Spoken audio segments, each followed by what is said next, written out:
ओम नमः शिवाय। Hello friends, welcome to my channel.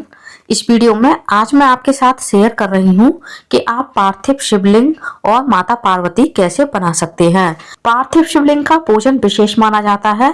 यदि आपके पास शिवलिंग ना हो तो आप इस तरह से पार्थिव शिवलिंग बना करके भी पूजा कर सकते हैं। पार्थिव शिवलिंग बनाने के लिए हमें किस किस सामग्री की आवश्यकता पड़ेगी वो देख लेते हैं। आप कोई एक साफ सुथरा कपड़ा ले लीजिए, बेलपत्र ले लीजिए, चंदन और कुछ अक्षत लेना है। चंदन और अक्षत क्यों लेना है वह मैं बाद में आपको वीडियो में बताऊंगी।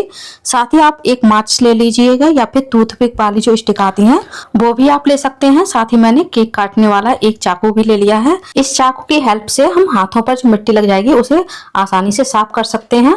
साथ ही हमें कुछ पानी भी चाहिए होगा मिट्टी की मूर्तियां बनाने के लिए। अब हमें चाहिए होगी चिकनी मिट्टी। यदि आपके पास चिकनी मिट्टी ना हो तो आप नॉर्मल मिट्टी में मुल्तानी मिट्टी मिलाकर भी चिकनी मिट्टी बना सकते हैं। और यदि आपके पास मुल्तानी मिट्टी भी नहीं है तो आप नॉर्मल मिट्टी में रुई मिलाकर भी मिट्टी से शिवलिंग बना सकते हैं। अब हम कोई प्लेट या थाली लेंगे और उसकी उल्टी साइड पर हम शिवलिंग बना लेंगे। प्लेट की उल्टी साइड पर शिवलिंग बनाने से क्या होता है, शिवलिंग बनाने में भी आसानी रहती है और शिवलिंग को उठाने में भी आसानी रहती है। जब हम शिवलिंग बनाते हैं तो सबसे पहले हम शिवलिंग की पिंडी बनाते हैं। पानी का हाथ लगा करके हम मिट्टी से इस तरह से पिंडी बना करके रख लेंगे। उसके बाद हम जलहरी बनाएंगे। पार्थिव शिवलिंग सभी शिवलिंगों में सर्वश्रेष्ठ माना गया है। बहुत से लोगों के मेरे पास कमेंट्स आते हैं कि दीदी हमारे पास शिवलिंग नहीं है तो हम पूजा कैसे करें। इसलिए मैं इस वीडियो में आपको शिवलिंग बनाना सिखा रही हूँ। यदि आपके पास शिवलिंग नहीं है तो आप इस तरह से मिट्टी का पार्थिव शिवलिंग बनाकर भी पूजा कर सकते हैं। भगवान भोलेनाथ ने महाशिव पुराण में स्वयं कहा है कि जो मनुष्य मेरी पार्थिव शिवलिंग बना करके पूजा करेगा उसकी मैं सभी प्रकार की मनोकामनाएं पूरी करूंगा और वह मनुष्य मुझे सबसे ज्यादा प्रिय होगा। पार्थिव शिवलिंग सभी शिवलिंगों में सर्वश्रेष्ठ माना जाता है। जिस प्रकार से सभी व्रतों में महाशिवरात्रि का व्रत सर्वश्रेष्ठ माना जाता है उसी तरह से सभी शिवलिंगों में पार्थिव शिवलिंग सर्वश्रेष्ठ माना जाता है। अब हम बेलपत्र का आसन देते हुए शिवलिंग को बनाना आरंभ करेंगे, क्योंकि मान्यता ऐसी भी है कि पार्थिव शिवलिंग का जो बल होता है यानी पार्थिव शिवलिंग इतनी शक्तिशाली होती है कि इसके बल को, इसके वजन को केवल बेलपत्र ही सहन कर सकती है। इसलिए जब भी हम पार्थिव शिवलिंग बनाते हैं तो पार्थिव शिवलिंग को बेलपत्र का आसन ही दिया जाता है। अब हम हाथों पर थोड़ा थोड़ा पानी लगा करके जलहरी के शेप को अच्छे से सेट कर लेंगे। वैसे आप पूरे साल पार्थिव शिवलिंग का पूजन कर सकते हैं, लेकिन महाशिवरात्रि, प्रदोष व्रत, श्रावण का महीना और हरताल का तीज और हरियाली तीज पार्थिव शिवलिंग के पूजन के लिए विशेष मानी गई है। तो आप इन विशेष मौकों पर पार्थिव शिवलिंग बना करके पूजा अवश्य करें।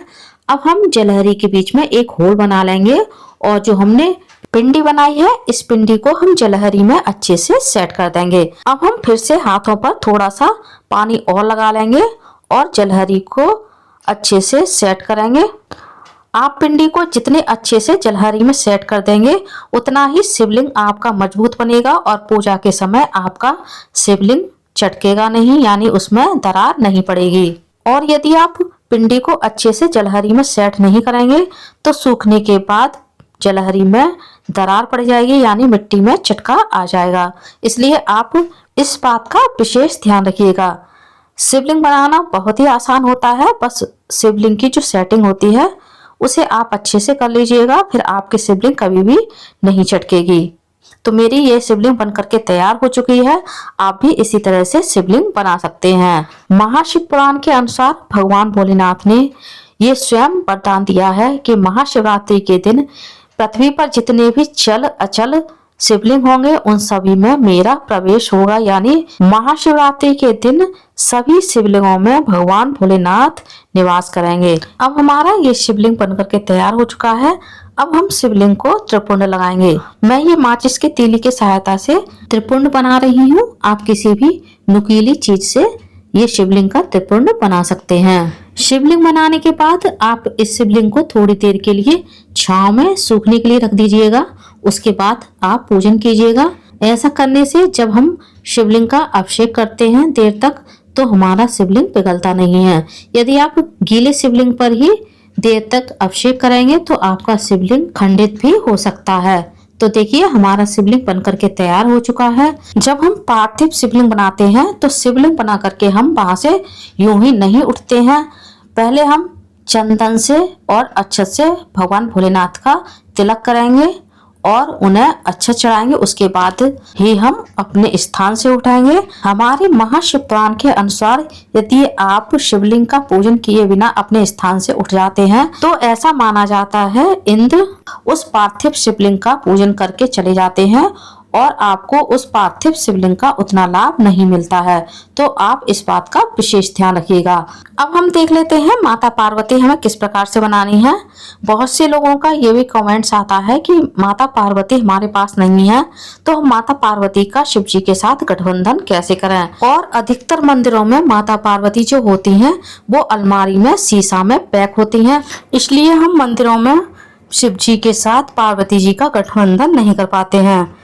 तो आप घर पर इस तरह से मिट्टी की पार्वती और मिट्टी के शिवलिंग बनाकर भी शिव पार्वती गठबंधन कर सकते हैं। महाशिवरात्रि पर प्रदोष व्रत में शिव पार्वती जी के गठबंधन का विशेष महत्व होता है। शिव पार्वती जी का गठबंधन करने से सभी प्रकार की मनोकामनाएं पूर्ण होती हैं और पति पत्नी के संबंधों में भी मधुरता बनी रहती है। पार्वती जी का हमने सबसे पहले धड़ बनाया है, उसके बाद हमने एक मिट्टी की बॉल बना करके माचिस की तीली की सहायता से उस बॉल को हमने धड़ से जोड़ दिया है, जिसे हमने पार्वती जी का सिर बनाया है। अब हम बनाएंगे माता पार्वती के पैर। सबसे पहले माता पार्वती जी ने ही पार्थिव शिवलिंग बना करके भगवान भोलेनाथ का पूजन किया था। उसके बाद भगवान राम ने पार्थिव शिवलिंग बना करके पूजन किया था। तभी से हमारे सनातन धर्म में पार्थिव शिवलिंग बना करके पूजन करने की परंपरा चली आ रही है। अब हम हाथ में थोड़ा सा पानी लगा करके पार्वती जी के जो हमने पैर बनाए हैं इनको भी हम पार्वती जी की बॉडी के साथ अच्छे से जॉइंट कर देंगे। इसी तरह से हम पार्वती जी के हाथ भी बना देंगे और हाथों को भी हम अच्छे से पार्वती जी की बॉडी के साथ अटैच कर देंगे। रुद्राभिषेक में पूरे परिवार की पार्थिव मूर्तियां बनाई जाती हैं, जैसे गणेश जी, नंदी जी, कार्तिकेय जी और माता पार्वती जी। यदि आप पूरे परिवार की पार्थिव मूर्तियां बना करके महाशिवरात्रि की पूजा करना चाहते हैं तो आप पूरे परिवार की पार्थिव मूर्तियां बना सकते हैं, वरना आप केवल पार्थिव शिवलिंग बनाकर भी महाशिवरात्रि या प्रदोष व्रत की पूजा कर सकते हैं। पूरे शिव परिवार की पार्थिव मूर्तियां कैसे बनाई जाती हैं इसके भी कई वीडियो आपको मेरे चैनल पर मिल जाएंगे। लिंक आपको इसी वीडियो के ऊपर आई बटन में मिल जाएगी। अब मैंने माता पार्वती जी के बाल भी बना दिए हैं और माचिस के स्टिक की सहायता से बालों के बीच में एक मांग भी बना दी है। अब हम दो छोटी छोटी मिट्टी की बॉल बनाएंगे जिससे हम पार्वती जी की आंखें बनाएंगे।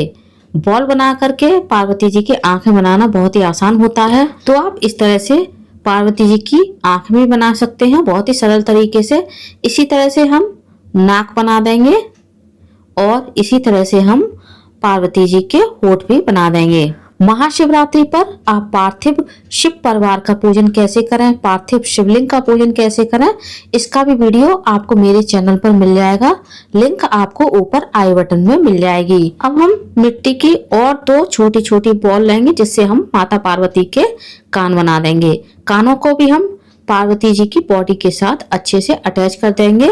अब हम ब्रश में थोड़ा सा पानी लगा करके पार्वती जी की पूरी बॉडी को फिनिशिंग देंगे, जिससे हमारी मिट्टी कहीं पर ऊंची नीची रह गई है, कहीं पर खुरदरी है, वह अच्छे से सेट हो जाए और पूरी मूर्ति अच्छी लगे।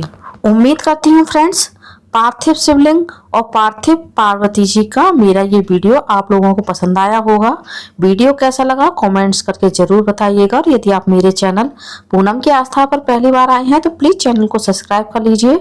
वीडियो को ज़्यादा से ज़्यादा लाइक कीजिए, शेयर कीजिए, साथ ही बेल आइकन को प्रेस कर दीजिए ताकि हमारी आने वाली सारी लेटेस्ट वीडियो की नोटिफिकेशन आप लोगों को टाइम से मिल सके। कॉमेंट्स बॉक्स में हर हर महादेव अवश्य लिखिएगा। धन्यवाद।